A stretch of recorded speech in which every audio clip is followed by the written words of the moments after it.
Buenas noches, que el Señor les bendiga.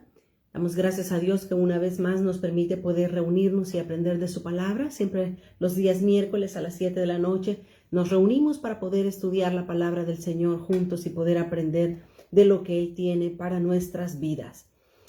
Siempre vamos a hacerlo de la misma manera, vamos a orar y vamos a pedirle al Señor que Él siga estando sobre nosotros, siga Él dándonos su guianza, su ayuda, que Él siga siendo sobre nuestras vidas. Vamos a orar y a darle gracias al Señor por esta noche. Bendito sea, Señor Jesús, en esta hora te damos gracias. Padre, por la oportunidad que tú nos das, Señor, de poder orar, de poder presentarnos, Dios mío, delante de tu presencia. Tú eres nuestro anhelo, nuestra necesidad, Señor. Tú eres el anhelo de nuestro corazón. Así como aquella mujer, Señor, llamada María, se sentaba a tus pies, también nosotros queremos sentarnos a tus pies y suplicarte que te quedes con nosotros, Señor, que nos enseñes tu palabra, que impartas esa semilla, Señor, y que pueda crecer en nuestro corazón, pueda llevar un fruto agradable para ti. Señor, ábrenos su palabra, que sabemos que sin ti nada podemos hacer, sin ti, Señor, no podemos llegar a ningún lugar. Te lo suplicamos todo en el nombre de Jesús y te damos gracias, Señor, porque escuchas nuestra oración. Amén, Señor, y amén. Muy buenas noches, que el Señor les bendiga. Muchas gracias por estar ya pendientes y conectados. Gracias por estar participando de este día de la clase del Sermón del Monte. Dios les bendiga. Teresita, Ednita, Dios les bendiga. Hermana Josefina, qué bueno verla. Dios le bendiga. Muy buenas noches. Es bastante complicado poder saludar a cada uno más adelante porque cuando iniciamos la clase es bastante difícil. Pero bueno, gracias a todos por estar conectándose y siendo parte de esta enseñanza de esta noche. Estábamos estudiando lo que es el Sermón del Monte. Ahora vamos a iniciar el capítulo número 7. El capítulo 7 estamos iniciando del Evangelio de Mateo. Ahí es donde vamos a estar iniciando en esta noche, capítulo 7. Vamos a leer desde el versículo 1 hasta el versículo 5 para ver qué es lo que el Señor quiere transmitirnos por medio de su palabra al hablar con sus discípulos en aquel día mientras Él estaba arriba en la parte superior del sermón en ese momento. Dice el versículo 1, no juzguéis para que no seáis juzgados. Porque con el juicio con que juzgáis seréis juzgados, y con la medida con que medís os será medido. ¿Y por qué miras la paja que está en el ojo de tu hermano y no echas de ver la viga que está en tu propio ojo? ¿O cómo dirás a tu hermano, déjame sacar la paja de tu ojo y he aquí la viga en el ojo tuyo? Versículo 5. Hipócrita, saca primero la viga de tu ojo y entonces verás bien para sacar la paja del ojo de tu hermano. ¿Qué versículos más fuertes los que el Señor Jesús le enseña a sus discípulos? Versículos donde el Señor Jesús está hablándole a sus discípulos, pero también nos está enseñando por medio del Espíritu de Dios a nosotros algo importante. El tema que Jesús comienza a hablar en este capítulo 7 es precisamente el tema acerca de los juicios. Dios está poniendo, o nos está enseñando un cuidado específico precisamente al juzgar, al criticar a otra persona. Dios el Padre, por medio de su Hijo Jesucristo, nos está enseñando en estos versículos que debemos de tener mucho cuidado. En primer lugar, nos enseña estos versos que nosotros debemos de ser muy cuidadosos. Antes de hablar, antes de emitir alguna palabra, debemos de pensar lo que vamos a hablar para no criticar o no juzgar de una manera incorrecta a nuestro hermano o hermana en Cristo. El Señor Jesús nos dice claramente que si hacemos el hecho del juzgar o del criticar a otros, dice que nosotros mismos vamos a ser juzgados y vamos a ser criticados también de la misma manera. Así es que este es un tema bastante fuerte, bastante delicado, que el Señor Jesús quiere que nosotros aprendamos, que el Señor quiere que nosotros superemos también, ¿verdad? Y podamos poner un balance correcto a nuestra vida cristiana. Jesús entonces nos dice, con el juicio con el que juzgas, con ese juicio seréis juzgados, y con la medida con que mides serás medido. Yo siempre me pongo a pensar que muchas veces nosotros nos queremos comparar con otras personas y nosotros decimos, ay, es que no son tan espirituales como yo, ya no son tan maduros como yo, no son tan comparándonos con otros. Pero realmente nosotros no debemos, en ningún momento no debemos compararnos con otra persona o con otro cristiano, ni los que estén arriba de nosotros, ni tampoco con los que estén abajo de nosotros. Nuestra medida, nuestro comparar debe de ser con Cristo. Él es la medida que el Padre ha establecido para que nosotros podamos alcanzar esa medida. Así es que no debemos de compararnos con nadie más. Cada persona, cada hijo de Dios está hecho a la imagen y a la semejanza de Dios. Por lo tanto, nosotros no debemos de compararnos con nadie de ellos, porque el Señor nos ha dado, a cada uno nos ha dado una gracia específica, una gracia en particular que cada uno de nosotros posee. Por eso es que nosotros no debemos de compararnos. El apóstol Pablo nos enseña a que no debemos nosotros juzgarnos ni siquiera a nosotros mismos, menos a nuestros hermanos, porque quien nos juzga a nosotros es Dios. Así es que es importante, es bien importante que nosotros recibamos este consejo de parte de la palabra de Dios, porque cuando una persona critica o juzga a otros, está teniendo una actitud de juicio que quiere destruir a otra persona. Y eso es con el hecho de imponerse ante los demás. Si yo comienzo a juzgar y digo, ellos no hacen bien las cosas, estoy básicamente asegurando o aceptando de que yo hago mejor las cosas en comparación de las otras personas. Así es que debemos de tener cuidado con esto que el Señor Jesús nos enseña en el Sermón del Monte. Cuidado con la crítica, cuidado con el juzgar. El Señor Jesús pone un balance también en la palabra de Dios. Sabemos que la palabra debemos estudiarla en conjunto, completo, para nosotros entender y aprovechar todo el consejo de la palabra de Dios. No sacar un versículo de su contexto y hacer una doctrina diferente y separada de toda la demás escritura. Así es que acá el Señor Jesús nos enseña a que no debemos de juzgar. No debemos de tener una actitud de crítica, una actitud de juicio en contra de los hermanos.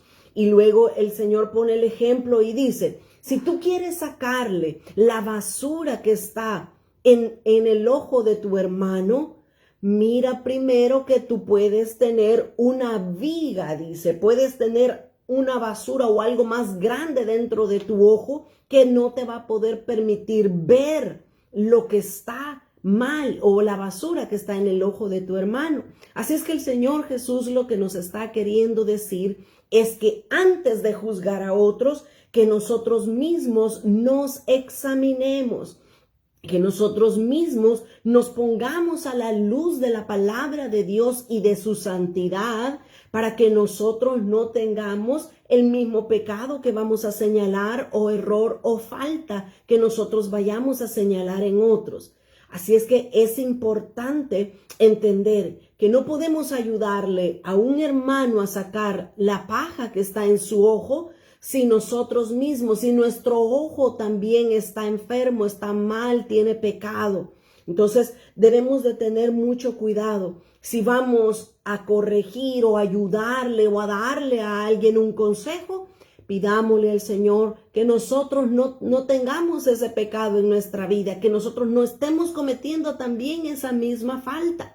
Porque muchas veces se dice de que cuando a nosotros nos molesta algo en la vida de nuestro hermano o nuestra hermana, es precisamente porque nosotros tenemos esa culpa o ese pecado en nosotros. Así es que mucho cuidado con eso. Jesús dice, ¿por qué miras la paja que está en el ojo de tu hermano y no echas de ver la viga, un estorbo mayor en tu ojo, en tu propio ojo? Dice el Señor Jesús. Ahora, lo que Jesús nos está enseñando en estos primeros 5 versículos del capítulo 7 de Mateo, lo que Jesús nos enseña es que nosotros no debemos de hacer un juicio hipócrita, porque así dice el versículo 5. Dice, hipócrita, saca primero la viga de tu propio ojo, entonces verás bien para sacar la paja del ojo de tu hermano.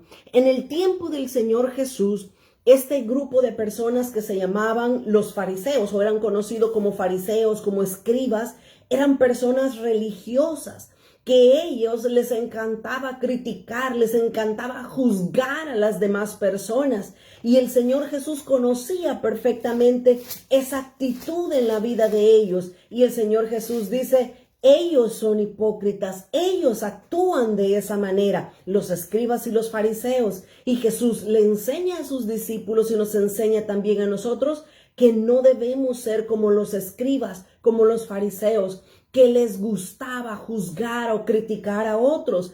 Miren lo que dice Mateo capítulo 23. Mateo 23 y el versículo 3, Jesús también enseñando a sus discípulos y a las personas que lo seguían. Les dice en el versículo 3, así que todo lo que os digan, ¿quiénes? Los escribas y los fariseos, porque el versículo 2 dice, en la cátedra de Moisés se sientan en las primeras filas los escribas y los fariseos. Y dice el verso 3, así que todo lo que os digan que guardéis, guardadlo y hacedlo. Mas no hagáis conforme a sus obras. Mire qué tremenda esta palabra que el Señor Jesús está hablándole a sus discípulos. Jesús básicamente les está diciendo, lo que ellos te digan que guardes, lo que ellos te digan que hagas, hazlo. Pero no los imites en sus obras, en su forma de comportarse, porque su forma de comportarse es errónea. Los fariseos, los escribas, se llamaban escribas porque ellos, su trabajo era transcribir la Biblia en otro idioma o en otro lenguaje para poderla repartir a los demás. Por eso se les llamaba escribas. Y los fariseos era un grupo de personas que día tras día ellos estudiaban la ley, los profetas, se la memorizaban y la enseñaban. Pero Jesús dice, lo que ellos hacen está bien, lo que ellos dicen de la ley está bien. El problema son sus actitudes, que ellos critican, que ellos juzgan las cosas en otras personas y ellos mismos están pecando de la misma manera. Hace un tiempo atrás una persona dijo esto que a mí me gustó mucho y yo quiero decírselos. Esta persona dijo, muchas veces nosotros juzgamos el pecado del hermano simplemente porque peca de diferente manera que nosotros pecamos. Así es que Jesús nos dio la actitud correcta cuando los fariseos en aquel tiempo le llevaron a una mujer que agarraron en el acto mismo del adulterio. Le llevan a la mujer a los pies de Jesús y le dice, Jesús, esta mujer la hallamos en pecado, estaba adulterando. Y yo me pregunto, ¿y por qué solo la llevaron a ella? ¿Por qué no llevaron al hombre también? Pero bueno, son de las cosas que cuando lleguemos al cielo se las podemos preguntar al Señor. Llevan los escribas y los fariseos, llevan a la mujer delante de Jesús y le dicen, esta mujer la hallamos en el acto mismo del adulterio. ¿Qué hacemos? La apedreamos. Y todos tenían ya piedras en sus manos, los escribas y los fariseos estaban listos para apedrear a aquella mujer hasta matarla y hacer que muriera. Pero como el Señor Jesús conoce verdaderamente las intenciones que hay dentro de nuestro corazón, el Señor Jesús muy manso, muy humilde, Él estaba con su rostro hacia la tierra. Estaba escribiendo algo con su dedo. Algunos creen y dicen que estaba escribiendo los 10 mandamientos. ¿Qué escribía Jesús? No sabemos exactamente. Pero Jesús estaba inclinado escribiendo con su dedo en la tierra. Cuando los fariseos listos con las piedras estaban para podérselas tirar a aquella mujer, Jesús muy amablemente, amorosamente, levanta su rostro y les dice: el que de vosotros esté libre de pecado, que tire la primera piedra. ¿Y qué dice la narración? ¿Qué dice la escritura que sucedió? Que poco a poco comenzaron a soltar las piedras, comenzaron a caer las piedras en la tierra y ellos se dieron la vuelta y se fueron. ¿Por qué cree usted que ellos ya no apedrearon? Ninguno de ellos apedreó a aquella mujer que estaba en pecado, porque se sintieron confrontados, se sintieron juzgados por la palabra que Jesús les estaba diciendo. Esa es la actitud que Jesús nos muestra precisamente en el capítulo 7 de Mateo. Esa es la actitud que Jesús dice: ustedes no deben de juzgar a otros si ustedes mismos están en pecado. Antes de señalar a otras personas, criticarlas o juzgarlas, tenemos que examinarnos nosotros mismos delante del Señor. Tenemos que pedirle: Señor, examíname, límpiame, purifícame de mis malas actitudes, de mi pecado. Eso es lo que el Señor Jesús nos está enseñando en este capítulo 7 del libro de Mateo. Jesús dice: no juzguéis para que no seáis juzgados.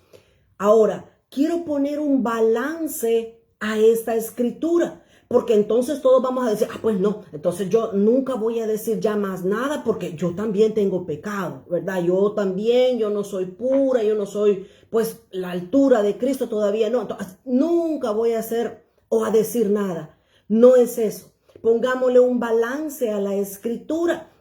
¿Sabe por qué? Porque el Señor Jesús nos enseña que la iglesia, que los líderes, que las personas que van adquiriendo madurez en el Señor, sí deben de aprender a juzgar de la manera correcta. Así es que pongámosle un balance, porque Jesús dice: no juzguen si ustedes están en pecado. Pero la escritura también nos enseña que nosotros debemos de tener la capacidad, la madurez para saber juzgar las cosas dentro de la iglesia. En la iglesia se debe de juzgar por las personas indicadas, por las personas correctas, normalmente los líderes. Se debe de juzgar el pecado, se debe de juzgar la falsa doctrina, se deben de hacer juicios también entre dos hermanos. Dos hermanos que están peleando el uno al otro, debe de haber alguien que se levante con madurez y ayudarle a los dos hermanos juzgando correctamente. Veamos lo que dice entonces la escritura con respecto a este punto de que nosotros debemos juzgar bajo la unción de Dios, con la guianza del Espíritu Santo para hacerlo de la manera correcta. Siempre y cuando nosotros mismos no estemos en esos pecados, ¿verdad? Dice Gálatas capítulo 6 y el versículo 1. Gálatas 6:1 dice el apóstol Pablo: hermanos, si alguno fuere sorprendido en alguna falta, vosotros, dice el apóstol Pablo, vosotros que sois espirituales, restaurarle. O sea, los que han alcanzado un nivel de madurez, los que han alcanzado un nivel espiritual más alto que otros. ¿Por qué? Porque conocen más la Biblia, porque llevan ya 30 años en la iglesia. No. Han alcanzado madurez por la relación de intimidad que tienen con Dios. En la relación cercana que tienen con Dios, ellos han aprendido a ser mansos, misericordiosos, amorosos. Eso es lo que dice la escritura. Dice el apóstol Pablo: si alguno fuere sorprendido en alguna falta, vosotros que sois espirituales, restaurarle, dice Pablo. Ve entonces que sí debemos y podemos juzgar. Dice: los que son espirituales, restáurenlo. Dice: con el espíritu de mansedumbre, considerándote a ti mismo. Mire qué preciosa escritura que le pone un balance a lo que Jesús dijo en el capítulo 7 de Mateo. Porque recordemos, Jesús dijo: no juzguéis para que no seáis juzgados. Pero ahora el apóstol Pablo nos muestra el otro lado, la otra cara de la moneda. porque nos dice, si ustedes han alcanzado madurez, si ustedes son espirituales, sí pueden ayudarle a su hermano que ha pecado. Ustedes deben de restaurarlo con mansedumbre, dice, pero antes considerándote a ti mismo, no sea que tú también seas tentado.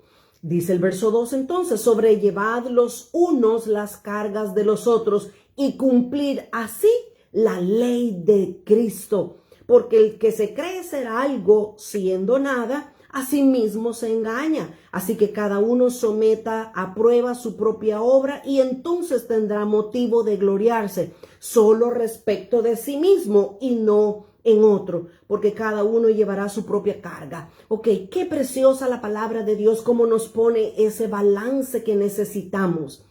Sí podemos juzgar, pero si nosotros estamos limpios delante de Dios, si nosotros no tenemos ese pecado u otros pecados, aquí el apóstol Pablo nos enseña y nos dice, los que sois espirituales, restauren con mansedumbre a los que han pecado, a los que han caído. Lastimosamente, se dice que la iglesia es el peor ejército, porque a los soldados que están caídos los deja tirados, aventados y no los recoge para que se vayan a curar y a sanar. Pero nosotros no debemos de ser de ese tipo de soldados. Cuando veamos a un hermano que ha caído de la gracia, que ha caído de la fe, pidámosle al Señor. Primero, examinémonos nosotros delante de Dios y después roguémosle a Dios que nos pueda dar la gracia para restaurar a nuestro hermano, para ayudarle a que supere la falta y el pecado. Esa es la iglesia. Para eso somos un cuerpo en Cristo Jesús. El apóstol Pablo dice que si un miembro de nuestro cuerpo se duele, dice que el resto del cuerpo también debe de dolerse por el miembro que se ha lastimado. Veamos otras escrituras, 2 escrituras más. Primera de Corintios, capítulo 6 y versículo 1. Nuevamente el apóstol Pablo va a enseñarnos acá cómo nosotros debemos de aprender a juzgar las cosas correctamente. La iglesia de Corintios era una iglesia muy especial, voy a decirlo de esa manera. Era una iglesia de aproximadamente 50,000 miembros, en su mayoría gentiles. Así es que solo eso nos puede dar una idea de cómo el apóstol Pablo estaba enseñándole a esta iglesia que debía de aprender a juzgar correctamente. Dice 1 de Corintios capítulo 6 y voy a leer desde el versículo 1 hasta el versículo 6. Dice Pablo, ¿osa alguno de vosotros cuando tiene algo en contra de otro ir a juicio delante de los injustos y no delante de los santos? Mire, cuando hay una desaveniencia, que no están de acuerdo dos cristianos, Pablo pregunta, ¿delante de quién van? ¿Delante de del juicio, delante de los impíos? ¿O van a presentarse delante de un santo maduro espiritual para que les ayude a saber quién está en el error y quién está en lo correcto, quién debe de enmendar o quién debe de recapacitar en lo que ha hecho mal? Eso pregunta el apóstol Pablo. Pero luego en el versículo 2, el apóstol Pablo nos enseña algo sumamente fuerte. Mire lo que dice el verso 2. Dice, ¿o no sabéis que los santos, o sea nosotros, no sabéis que los santos han de juzgar al mundo? ¿Sabía usted eso? La iglesia está puesta para juzgar al mundo. Oiga, para juzgar, no para condenar. Cuando nosotros venimos con el espíritu de mansedumbre que decía Gálatas 6:1, entonces podemos juzgar al mundo, no juzgarlo para condenación, juzgarlo para salvación. Entonces dice el apóstol Pablo, ¿no sabéis que los santos han de juzgar al mundo? Y si el mundo ha de ser juzgado por nosotros los cristianos, ¿sois indignos de juzgar cosas muy pequeñas? Dice el apóstol Pablo. Imagínense, acá lo que el apóstol Pablo está tratando de decirle a la iglesia de los Corintios y también a nosotros es que nosotros debemos aprender a juzgar las cosas de la manera correcta, de la manera espiritual, de una manera madura en el Señor. Así es que sí se puede juzgar, pero si no tenemos pecado, si no tenemos falta dentro de nosotros. Entonces sigue diciendo el apóstol Pablo en el versículo 3, 1 Corintios 6:3, o no sabéis, mire qué fuerte esto, o no sabéis que hemos de juzgar a los ángeles. ¡Wow! No solamente como iglesia, como santos, como hijos de Dios vamos a juzgar al mundo, también vamos a juzgar a los ángeles que cayeron, a la tercera parte de los ángeles que cayeron con la mentira de Satanás. A ellos los vamos a juzgar nosotros. ¡Wow! Dice, ¿cuánto más las cosas de esta vida? Acá el apóstol Pablo entonces nos enseña que nosotros debemos de aprender a juzgar. Si pues tenéis juicio sobre cosas de esta vida, ¿ponéis para juzgar a los que son de menor estima en la iglesia?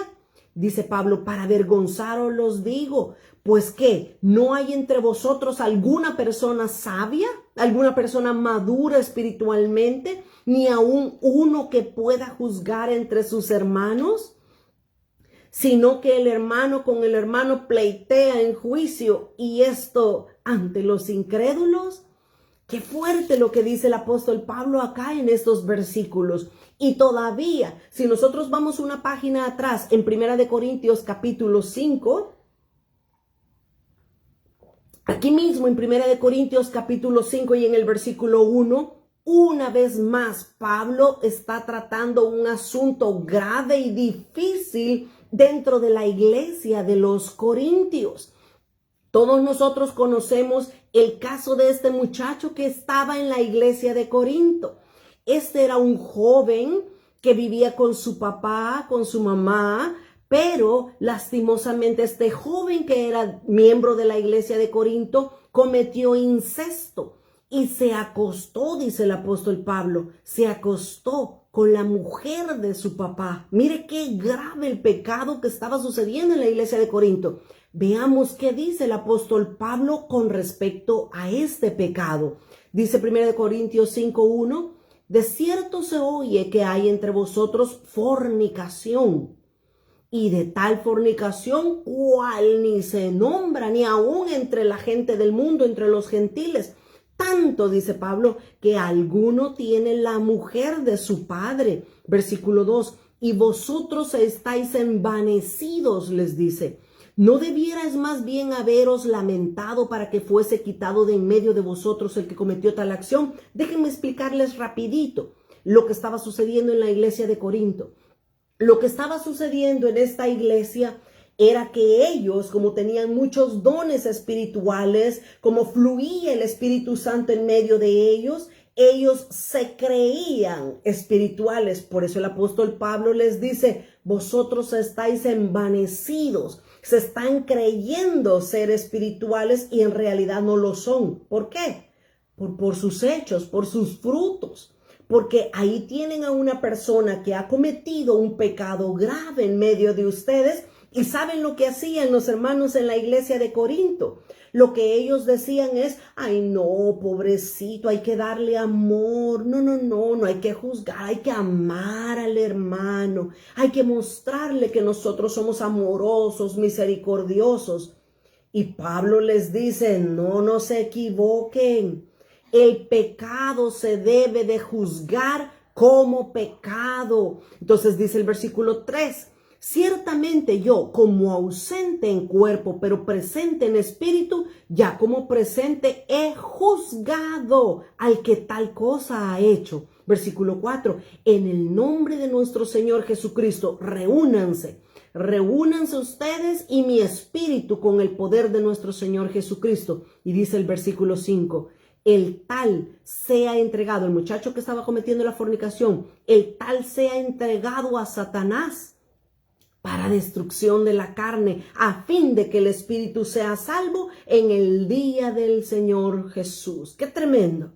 Acá el apóstol Pablo entonces nos está enseñando que sí se puede, sí se debe de juzgar el pecado, se debe de juzgar incluso la falsa doctrina dentro de la iglesia, se deben de hacer juicios también entre hermanos para ayudarles a que lleguen a una reconciliación. También en este punto dice, aquel que no se arrepiente de su pecado, dice Pablo, entréguenlo a Satanás. Ahora, hay muchas más cosas que hablar con respecto a ese caso específico, pero el punto que yo quería resaltar es que dentro de la iglesia sí se puede juzgar, sí se debe de juzgar, porque el Señor Jesús así nos lo ha dicho también en su palabra.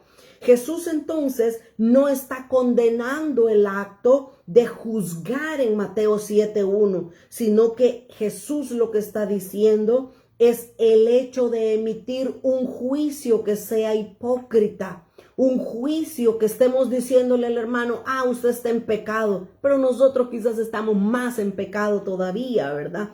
Así es que sí podemos emitir juicios en el espíritu correcto, en la mansedumbre y sobre todo en amor.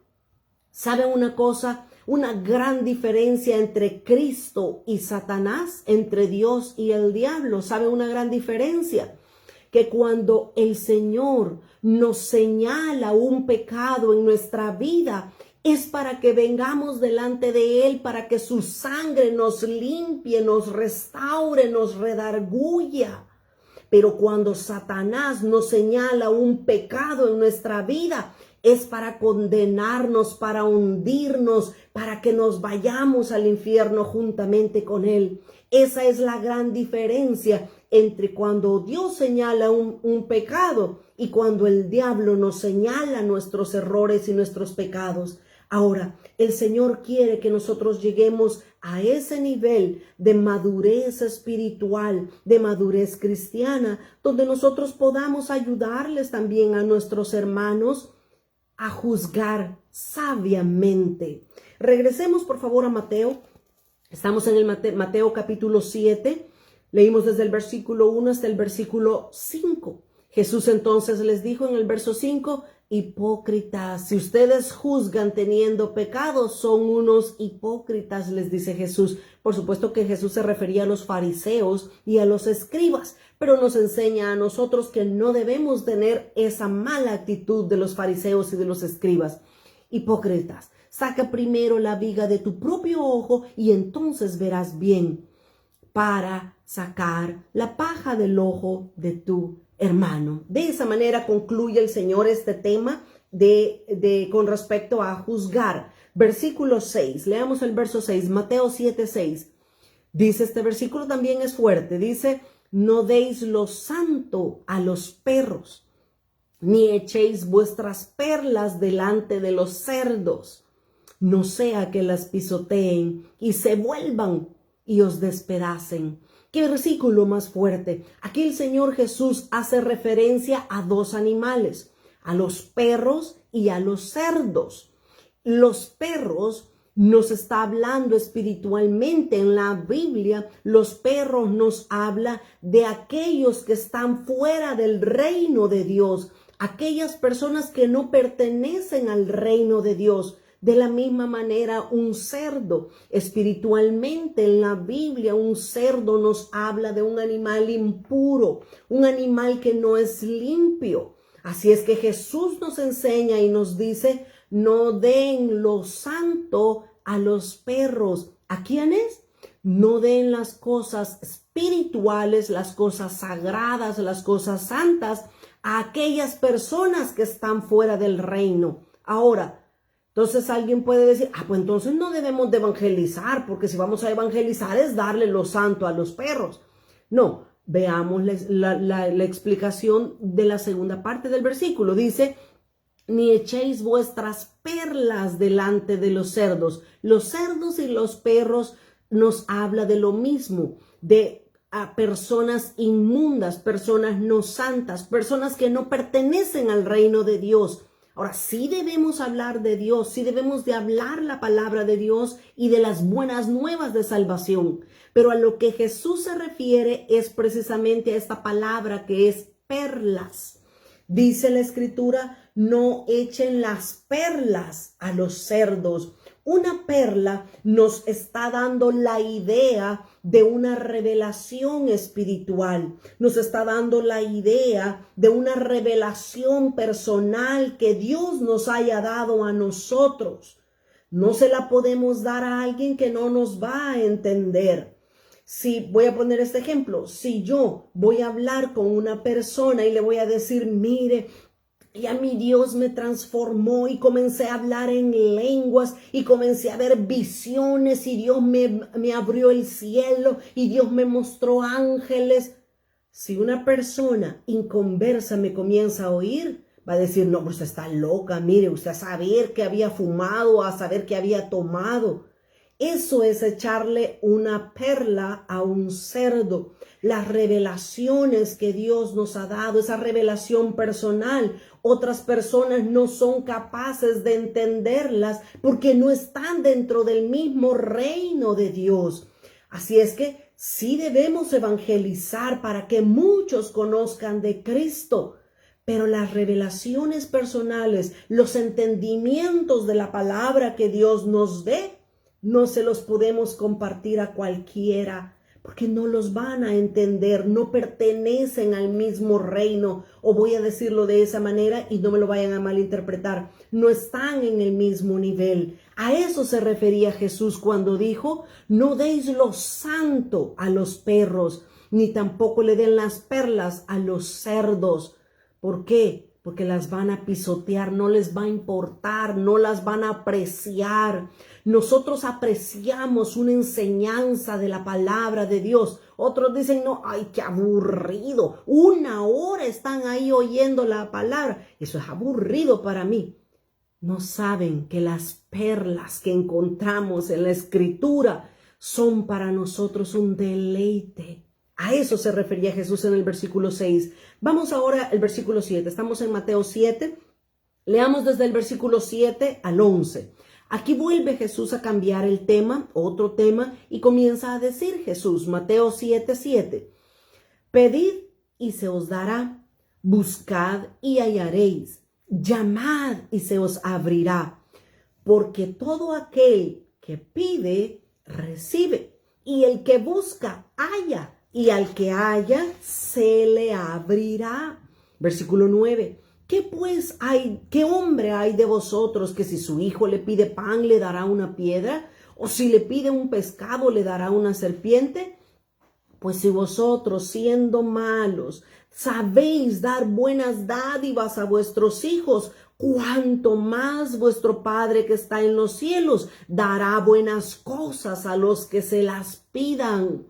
Acá estos versículos, estos 5 versículos que el Señor Jesús habló, está básicamente hablando de la petición y de la súplica que nosotros debemos de tener. En primer lugar, dice el versículo 7, hay 3 verbos. Dice pedir, buscar y llamar. Y si nosotros vemos, estos 3 verbos están en un modo presente, que dice que nosotros debemos de pedir, debemos de buscar y debemos de estar llamando. Jesús nos enseña en estos 5 versículos entonces que nosotros debemos de pedir. Pero ¿cómo pedir? Pedir es diferente que reclamar. Pedir es diferente que decretar. Pedir es diferente, ¿qué van a decir? Que obligarle a Dios o torcerle el brazo a Dios que haga lo que yo quiero. Pedir significa tener una actitud de ruego, de petición. Esta palabra pedir usualmente describe a alguien que le está haciendo una petición, un pedido a alguien que es superior a él.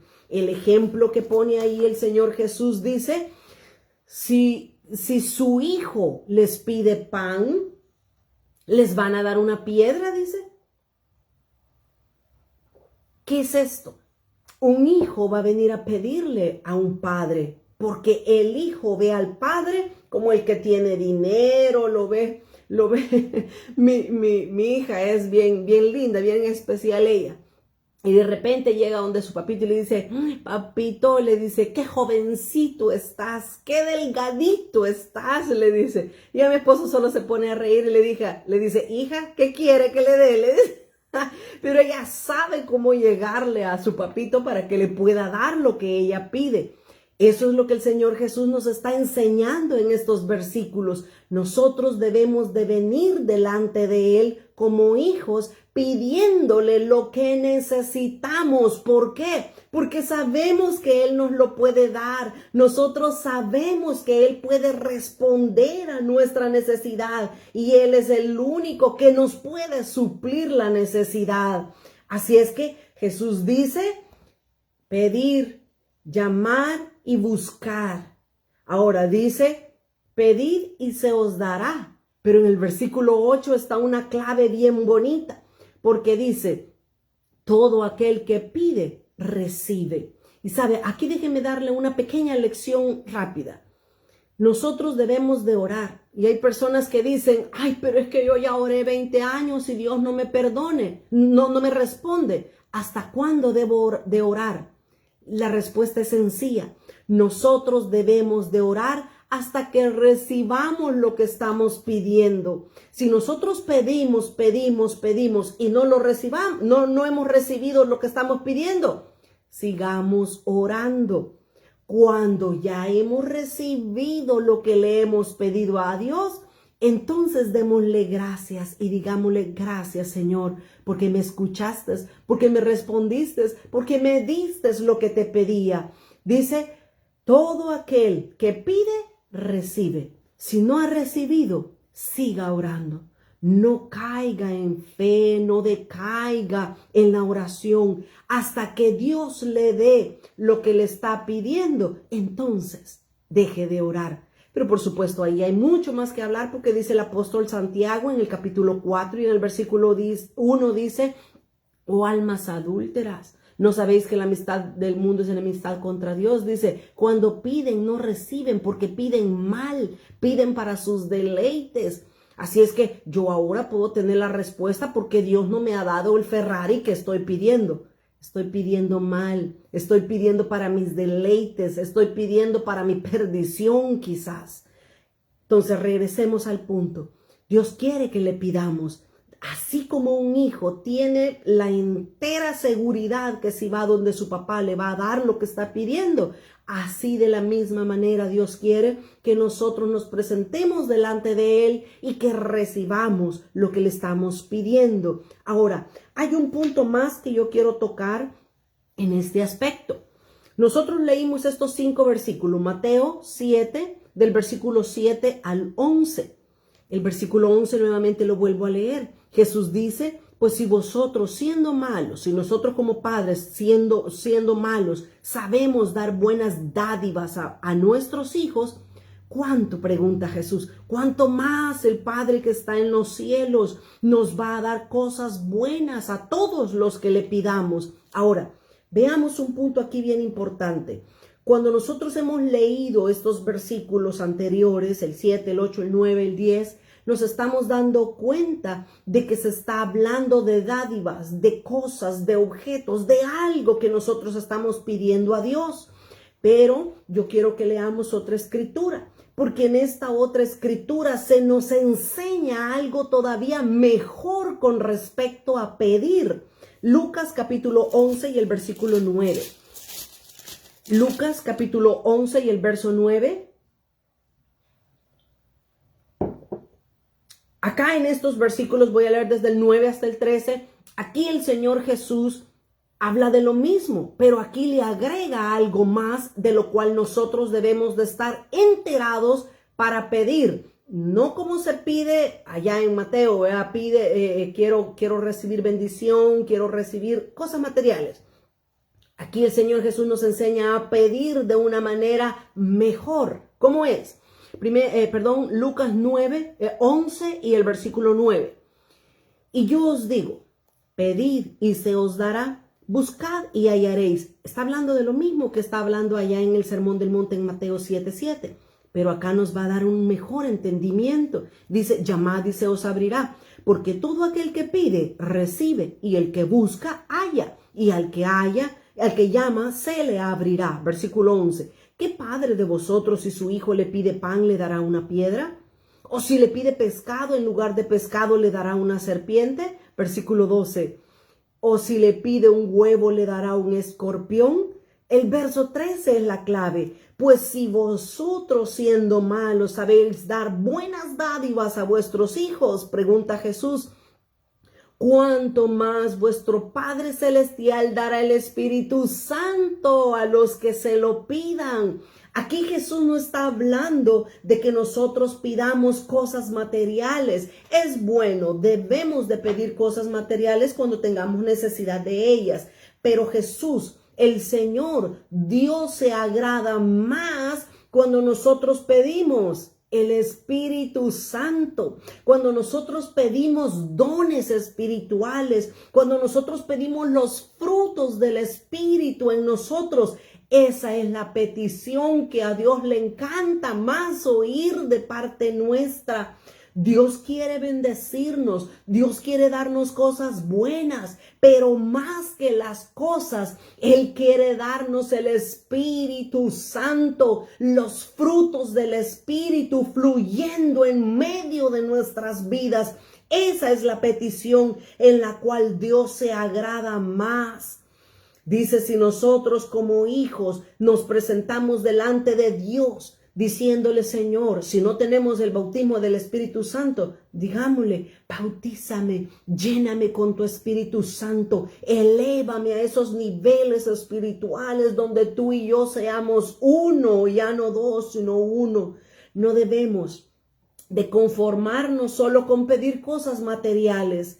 Debemos buscar toda la provisión que Dios tiene para nosotros, y la provisión de Dios muchas veces no es tangible, no es algo que podamos ver, tocar, o el Ferrari en el que querramos andar desfilando en las calles. Dios quiere darnos su Espíritu Santo, Dios quiere darnos verdades eternas, Dios quiere darnos una meta, Dios quiere darnos una nueva Jerusalén que no está en esta tierra, está en el cielo, allá donde Él vive.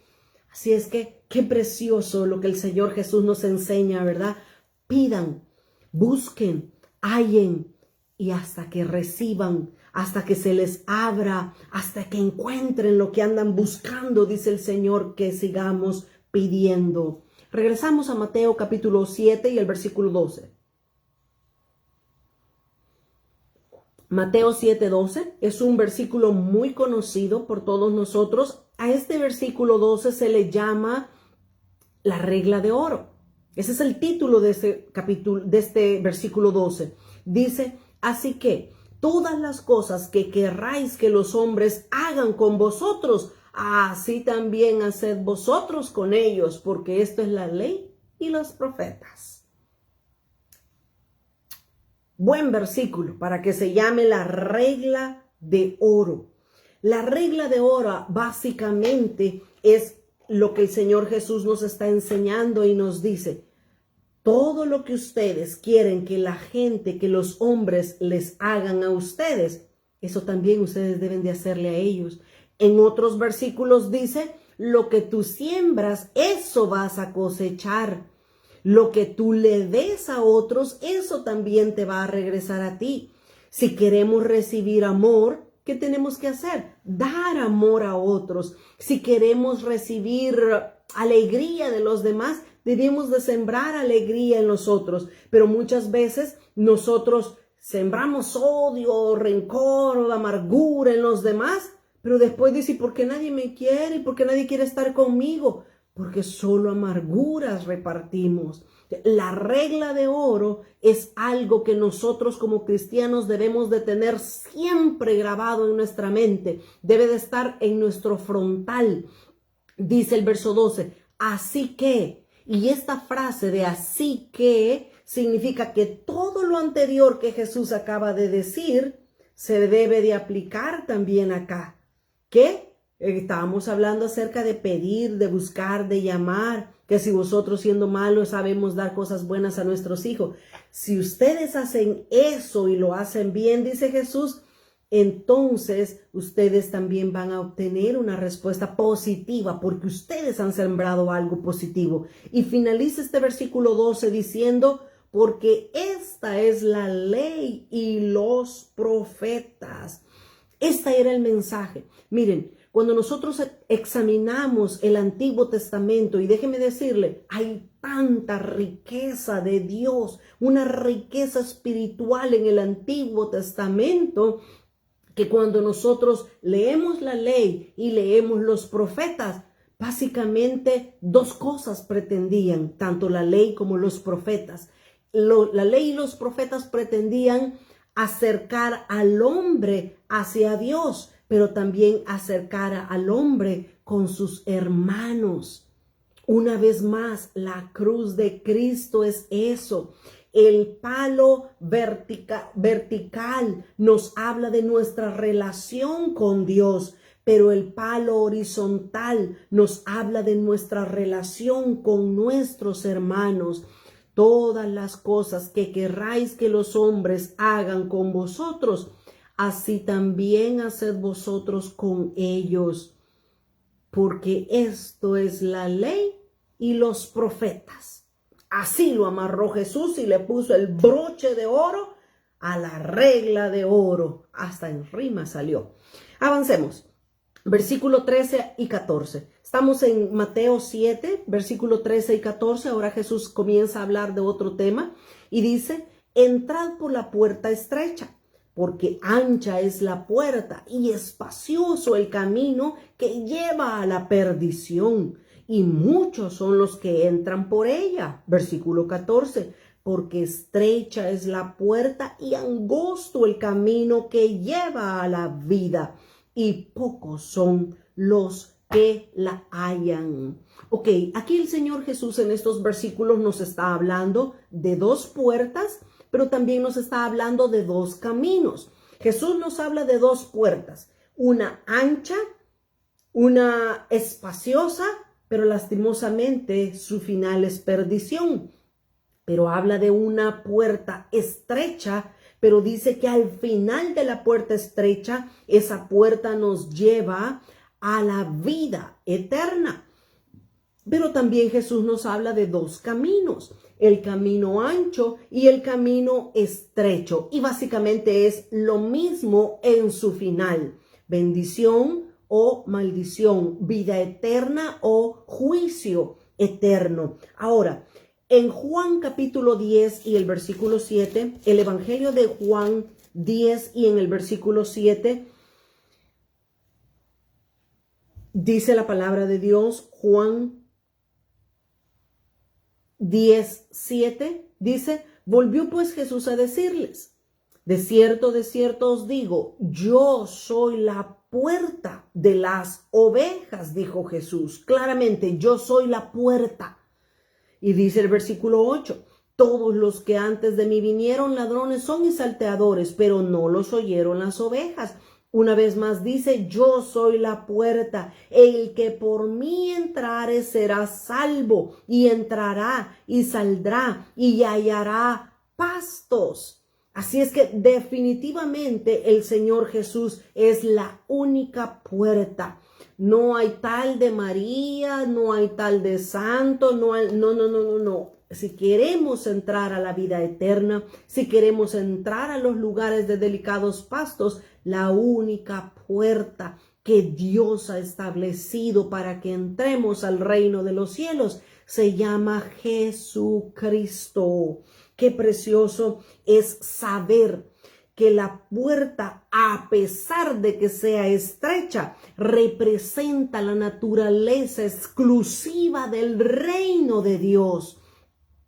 Ahora mientras estudiaba esto en la tarde, me recordé de una alabanza viejita que dice, son muchas las aflicciones del justo, pero de todas ellas le librará el Señor. Y eso así es. Nadie, ni Jesús mismo, ni el Hijo de Dios, a nadie le dijo que viniera al reino de los cielos y iba a ser feliz, iba a ser rico y sus problemas se le iban a acabar. Nunca dijo Jesús eso. Ahora se enseña mal, ahora se presenta un falso evangelio, pero Jesús dijo, el que por mí entra va a hallar pastos, pero va a ser un camino estrecho, va a ser un camino de negación, va a ser un camino de dificultad, va a ser un camino donde van a haber muchos sufrimientos. Pero como dice la Escritura, de todos nuestros sufrimientos el Señor nos librará. El Señor nos va a guardar de todo ello. En este camino, en esta puerta y en este camino angosto van a haber muchas tribulaciones. Si no, veamos al apóstol Pablo, veamos a Pedro, veamos a Jacob, de los 12 discípulos que caminaron con Jesús, por lo menos 11 de ellos, descontando a Judas, por supuesto, ¿verdad? 11 de los discípulos sufrieron, fueron mártires. Los profetas, ¿qué hablan de los profetas? Murieron aserrados, murieron, por ejemplo, a Jeremías llegó un momento que solo él profetizaba lo que Dios decía, por supuesto, pero era algo diferente a lo que todos los demás profetas en ese momento estaban hablando. ¿Y saben qué hicieron? Agarraron a Jeremías, lo pusieron desnudo dentro de un pozo con lodo y solo su cabeza salía del lodo. Eso eran los profetas, igualito que los profetas de ahora, ¿verdad? Punto y final. Así es que dice entonces Mateo 7, 13 y 14, hay dos caminos, hay dos puertas. Ahora, fíjense cómo el Señor y la palabra siempre lo pone de esta manera. La opción, la decisión de escoger es nuestra. Dios no va a escoger por nosotros. Dios ya nos dijo lo que debemos de hacer. Ahora es nuestra la responsabilidad, es nuestra la obligación de tomar el camino correcto, de entrar por la puerta correcta. Si queremos entonces caminar con Dios por el camino angosto, siempre van a haber demandas y restricciones que debemos nosotros sobrellevar. Hay padecimientos que vamos a enfrentar, pero el Señor ya nos ha dicho que Él no nos va a permitir, no nos va a dar una prueba mayor de la que podamos soportar. Dios conoce nuestra capacidad y Dios es tan bueno y tan amoroso que Él poco a poco nos va poniendo una prueba un poquito más difícil, un poquito, pero Dios no se pasa. Dios está justo y sabe nuestro temple y ahí Él se detiene, porque lo que menos quiere Dios es echarnos a perder. Lo que Él quiere es amarnos, formar carácter en nosotros. Quiere que seamos conformes a su imagen y a su semejanza. Que Dios nos ayude. Que todos estos 3 capítulos, mire, 3 capítulos y hemos visto 2 lecciones. Y con la ayuda del Señor la próxima semana vamos a finalizar el capítulo 7 del Sermón del Monte. Pero estos 3 capítulos son las leyes del nuevo pacto. Si alguien no quiere cumplir todos los 613 mandamientos que habían en el Nuevo Testamento, lea estos 3 capítulos, 5, 6 y 7 de Mateo, conocidos como el Sermón del Monte, y de esa manera vamos a caminar conforme a Dios le agrada, conforme Dios le pide a cada uno de nosotros que camine en santidad para agradarlo a Él. Él es nuestra recompensa. Con la ayuda de Dios, la próxima semana, el próximo miércoles, vamos a ver los versículos 15 al 20 y por supuesto hasta finalizar el versículo 29, ¿verdad? De capítulo 7 de Mateo. Solo para darles un toquecito y que no falten el próximo miércoles. Dice Mateo 7:15, guardaos de los falsos profetas que vienen a vosotros con vestidos de oveja, pero por dentro son lobos rapaces. Mire cómo el Señor Jesús advirtió a sus discípulos y nos continúa advirtiendo a nosotros que nos debemos de cuidar. Mire, el diablo imita todo lo que Dios hace, el diablo lo imita. Así como hay una Trinidad divina, Padre, Hijo y Espíritu Santo, así también hay una Trinidad satánica, Satanás, el anticristo y el falso profeta. Así como hay ministros escogidos de Dios, ungidos por Dios, también Satanás tiene ministros que Él los ha llamado y los ha puesto, y muchas veces detrás de un púlpito de una iglesia. ¿Para qué? Para perder a las ovejas de Dios. Con la ayuda del Señor, la próxima semana, el próximo miércoles a las 7 de la noche, vamos a ver estos versículos y vamos a ver el énfasis de Jesús, porque Jesús dice en el versículo 16, por sus frutos los conoceréis. No es por sus dones, no es por su título, que es pastor, profeta, apóstol, evangelista. No es por su título, no es por sus dones, por sus frutos los conoceréis, dice la palabra de Dios. Así es que la próxima semana vamos a empezar este otro fuerte mensaje que Jesús tiene en el Sermón del Monte, y vamos a pedirle una vez más la gracia para que Él nos ayude a poder caminar agradándolo a Él. Vamos a orar. Padre, te damos gracias en esta hora, Señor. Muchas gracias por tu unción, por tu Espíritu Santo, por tu presencia en medio nuestro. Gracias, Dios mío, por abrirnos tu palabra, por enseñarnos las cosas que tú quieres que nosotros aprendamos. Espíritu de Dios, te rogamos en esta hora que nos ayudes a caminar en santidad, a vivir en santidad cada día de nuestra vida, Señor. Que no veamos lo estrecho del camino, lo estrecho de la puerta, Señor, sino que podamos tener nuestros ojos puestos en Jesús, en ti, que tú eres el consumador y aquel que va a perfeccionar la obra en nosotros.